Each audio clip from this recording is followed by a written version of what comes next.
At the beginning, everything felt far too calm to raise suspicion. There were no alarms, no clear signs of financial danger, no visible urgency, no crisis knocking at the door. The bills balanced every month without any apparent effort. The routine moved forward predictably, almost too comfortably. I breathed easier when I checked the balance. I believed, with conviction, that I was in absolute control. Days passed the same way, without major changes or scares. My salary came in on the same date every time, right on schedule. Expenses were known, predictable, almost mechanical. Nothing seemed out of place or out of reach. It was easy to trust that repeated scenario. It was easy to relax my attention without realizing it. Stability at that stage sounded like security. I didn't celebrate wins or question results. I simply kept the automatic rhythm of routine. Small comforts began to appear without guilt. One expense here, justified by exhaustion. Another there, explained as something I deserved. Nothing felt heavy at that moment. No real fear accompanied those choices. Financial silence helped reinforce the illusion. No late payment notices showed up in my email. No difficult conversations surfaced at night. The future felt too distant to worry about, almost abstract, like something that would never arrive. A low hum in the back of my mind, easy to ignore while everything was working. I repeated to myself that I was being prudent. I said everything was under rational control, that I deserved peace after so much effort. It didn't feel like arrogance at the time. It was just habit accumulated over time, an automatic confidence built without reflection, a routine that required no questioning. There were very subtle signs scattered along the way, quiet warnings, almost too polite to be alarming, small requests for financial attention that I ignored, because they didn't feel urgent, because they didn't scream or demand reaction, because they didn't hurt yet.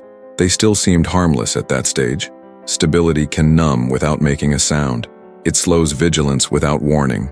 It lowers the guard of those who believe they're safe.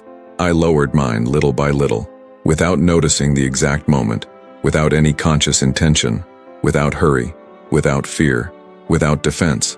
That is exactly how it all began, without drama, without a striking scene, without shock or extraordinary events, just silence sustained by excessive confidence, a prolonged comfort that turned into distraction, a ground that seemed solid beneath my feet.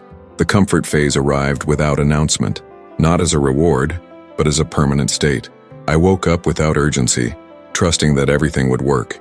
My financial life seemed stable enough not to require attention. Nothing felt fragile. Nothing felt urgent enough to review. Control became background noise, not a conscious priority. And at the time, that felt completely normal. The routine repeated with almost reassuring precision. Same schedules, same bills, same automatic decisions. I knew how much came in and how much went out by memory. I didn't feel the need to check carefully. That predictability created a deceptive sense of mastery, as if habit alone guaranteed safety, as if repeating were the same as controlling. I began to associate stability with emotional comfort. If nothing went wrong, I believed everything was right. I saw no reason to review old choices, or to question small lifestyle adjustments. The silence of my finances felt like approval, and approval generates relaxation. Relaxation generates silent carelessness. Some signs began to appear during that period. Nothing alarming, nothing immediately scary. Small deviations, easily explained away. A recurring expense that slowly grew. A margin that shrank quietly. Nothing seemed dangerous in isolation. The problem was the invisible hole. I justified everything with impressive ease.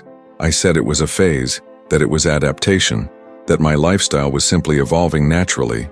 Nothing seemed irresponsible compared to the past. I was still paying everything on time.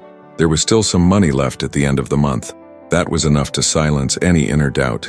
Comfort creates a false sense of immunity, as if problems only happen to those who make big mistakes. I didn't see myself in that group. I thought my mistakes, if they existed, were too small to cause real damage, too small to require immediate correction. That belief solidified quietly. Little by little, I stopped observing important details. I didn't track variations with real attention. I didn't compare months or project scenarios. I lived in the comfortable present of repetition, trusting that tomorrow would be the same as yesterday, and that the system would sustain itself, as if balance were automatic. That's when false security settled in, not as an obvious error, but as a pleasant feeling. The feeling that nothing needed to change, That control was already guaranteed, without effort, without vigilance, without questioning. And when comfort becomes the rule, attention begins to disappear. The invisible error didn't appear as a clear problem.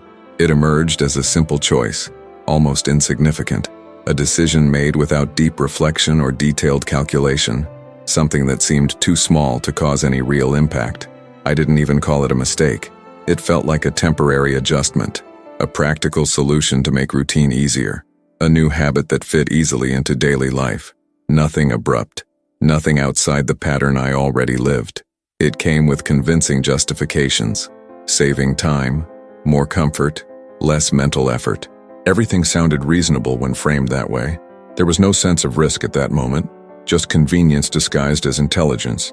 I told myself I had enough margin, that my financial history gave me room for it, that a little flexibility would allow this without consequences. It wasn't excess, it was flexibility. It wasn't carelessness, it was modernity. It wasn't dependence, it was practicality. Every argument seemed to close perfectly. The problem is that invisible errors don't weigh immediately. They don't cause pain or trigger instant alarms. They dissolve into daily life, almost imperceptible. They become part of normality. And when something becomes normal, it stops being questioned. It stops being carefully observed. It becomes accepted without resistance. I didn't notice the cumulative effect of that choice. I didn't observe the monthly impact slowly growing. Each repetition felt the same as the last. But it wasn't exactly the same. There was always a small increase, a slightly smaller margin, a space that slowly closed. Invisible error feeds on repetition. It grows because no one confronts it, not out of malice, but out of distraction. It thrives in the absence of conscious vigilance, and I was too comfortable to watch, too confident to review, too convinced to doubt. At no point did I think I would lose control. That idea never crossed my mind. I believed everything was under supervision. Even without truly monitoring, even without reviewing numbers carefully, even without creating critical distance, confidence took the place of control. That's how the error solidified, not as a single event, but as a silent, continuous habit, something that seemed harmless every day, but that slowly eroded the foundation, without noise, without warning, without drama, until it truly began to weigh. The loss of control didn't arrive abruptly or violently. It began as a light pressure, almost psychological, hard to name, a subtle discomfort that appeared at the end of the month. Nothing screamed, but something no longer fit like before. I felt I needed to look more closely, but I always postponed that uncomfortable moment. I told myself it was just a passing phase. Margins began to shrink slowly, month after month. What once was left over now just broke even, and breaking even began to require more effort. I adjusted here, compensated there, pushed a little. Everything looked under control on the surface, but it demanded constant energy to maintain. It was an increasingly artificial balance. The pressure grew, but not in alarming numbers. It appeared in repetitive, silent thoughts, in mental calculations before sleep, in small tensions when opening the banking app. Nothing critical, nothing definitive, just a constant weight in the back of my mind, like a warning I pretended not to hear. I began to justify choices more frequently. I convinced myself it was temporary, that I just needed to get through that specific period, that everything would return to normal soon. That narrative calmed me for a few days. Then it had to be repeated again. The repetition became exhausting.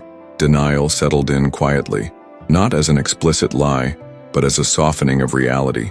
I avoided looking at the full picture. I preferred dealing with isolated parts of the situation.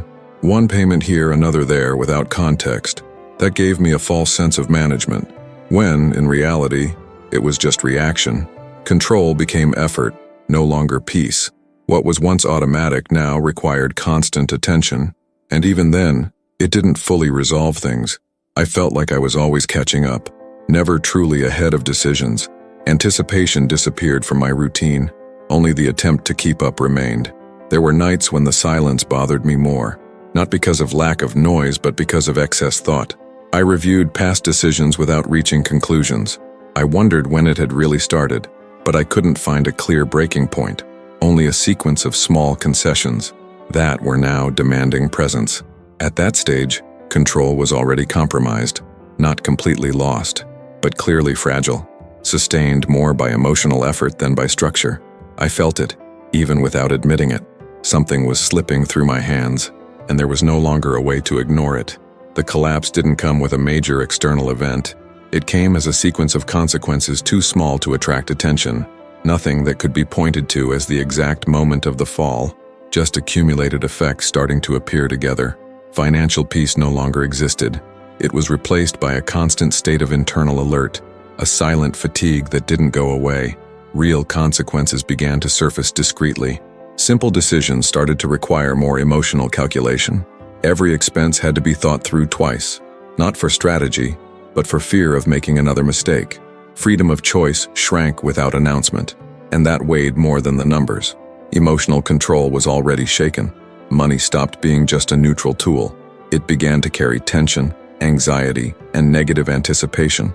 Opening the banking app became a heavy act. Not because of surprise, but confirmation of what I already feared.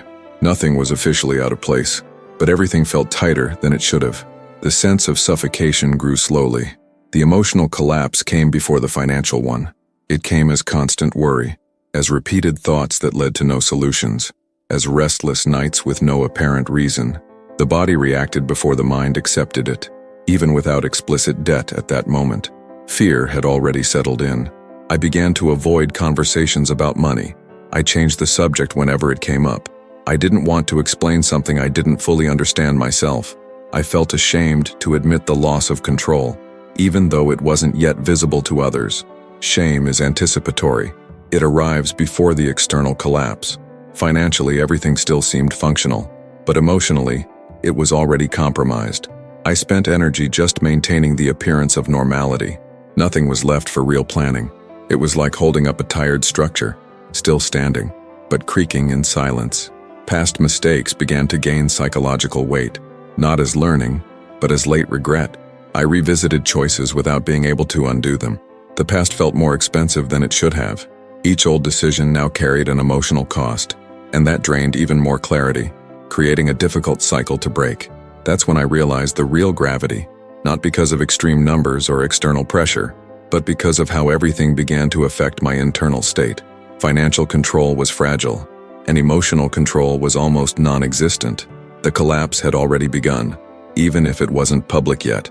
Rock bottom wasn't a specific place, it was a continuous state of internal isolation. I was surrounded by people, yet distant from all of them. I carried a worry I couldn't explain. I avoided meetings, messages, simple questions. Everything required energy I no longer had. Silence became shelter and prison at the same time. Shame began to show itself more strongly, not as explicit guilt, but as constant withdrawal. I felt smaller than before, not by external comparison, but internal perception. Lost control felt like a personal failure, even without anyone pointing a finger. I did that myself, in silence. Financially, the situation was no longer comfortable. Some choices began to have immediate consequences. Small delays appeared as real warnings. Nothing catastrophic, but enough to hurt. Each notice confirmed what I feared. The margin for maneuver was almost non-existent, and that increased the sense of suffocation. I began to hide worries even from myself. I avoided looking at complete numbers. I preferred dealing with isolated parts of reality, one payment at a time, one problem per day, without an overall view, without a clear exit perspective. Rock bottom is silent. It makes no noise and draws no attention.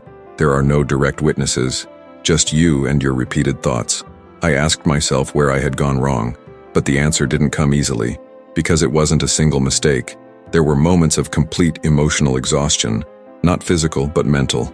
The mind spun without going anywhere, recreating scenarios, choices, possibilities. Nothing was resolved there. It only increased the sense of helplessness and the desire to withdraw even more. Loneliness intensifies at this stage, not due to external abandonment but internal distancing. I felt disconnected from my own story, as if I had lost the narrative thread, without knowing when everything went off track, without clarity on how to return. That's when I accepted rock bottom, not as final defeat, but as honest recognition of the situation. I wasn't okay, I wasn't in control, and pretending otherwise only made things worse. Acceptance began there. Awareness didn't come as a sudden spark. It emerged slowly, almost shyly, after much internal wear. It wasn't a heroic moment or an inspired decision. It was simply the tired realization that not out of ambition, nor fear of others' judgment, but because continuing that way was no longer possible. Body and mind had reached their limit. I began to look at the situation without running from it so much, still with discomfort, still with internal resistance, but with less denial than before. I stopped softening what was happening. Choices had real consequences, and ignoring them hadn't worked. That truth became unavoidable. Acceptance didn't mean understanding everything right away, nor finding ready solutions or clear answers.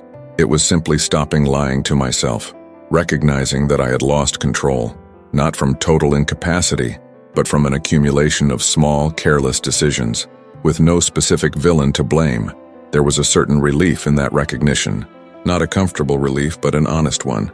The constant tension eased slightly, because I no longer had to maintain appearances. I didn't need to prove anything to anyone, not even to myself. Reality was set. I began to observe my own habits more carefully, without harsh judgment, without immediate self-punishment, just late curiosity. I wanted to understand how I got there, where vigilance had failed, where comfort had replaced control. Those questions began to matter. Awareness brought silent responsibility, not as crushing guilt, but as real participation in the process. I had been present in every choice, even when I didn't clearly perceive it. Owning that was uncomfortable, but necessary to move forward. Acceptance also meant reducing unrealistic expectations. There would be no quick fix or magical reversal. The scenario required patience and constant presence. No shortcuts or instant corrections. Just facing the process as it was. Slow, imperfect, and continuous. That clarity was fundamental. That's when something truly changed. Not externally yet, but internally, in a silent way. I stopped fighting reality and began walking alongside it, without grand promises, just with honesty. The restart didn't feel like victory or epic overcoming. It began small, almost invisible to anyone outside. There was no exaggerated motivation or instant renewed energy. There was only the quiet decision to pay attention again, not to get rich, not to regain status, but to stop losing the little control I had left. That became the real focus. The first steps were uncomfortable and limited. Nothing felt efficient or elegant at the beginning. I moved slowly, with excessive caution. Each choice was reviewed more than once, not out of perfectionism, but fear of making another mistake. The pace was slow, but for the first time, conscious. I began noticing details I had previously ignored. Not big numbers, but small repetitions. Daily habits that seemed harmless. Automatic decisions that drained control little by little. Nothing was eliminated all at once, just reduced, adjusted, contained, without dramatic breaks. Restarting required accepting clear limits, not doing everything I wanted, not acting on impulse, not confusing desire with immediate possibility. That didn't bring instant satisfaction, but it brought a new sense of firmness, something more solid than enthusiasm. There were days of real frustration, moments when it felt like I wasn't moving forward. Progress wasn't visible externally, but internally, something was different. I no longer avoided the numbers. I no longer avoided seeing the full picture. That alone was progress. My relationship with money began to change slowly. Less emotion, more presence, less anticipated fear, more observation. I wasn't looking for comfort in it. I was looking for clarity. And clarity, even when hard, brings relief, more than false tranquility. Control came to mean continuous attention, not extreme rigidity or total deprivation, just constant awareness of choices, understanding that every decision leaves a trace, and that ignoring it is costly. That notion settled in gradually, without the need for dramatization. The restart was this: not a leap, not a spectacular turnaround, but a slow, realistic walk, with controlled stumbles, with focus on real stability, and not the appearance of security. The final reflection didn't arrive as a ready-made phrase. It formed slowly as I looked back, not to blame myself, but to understand the entire path.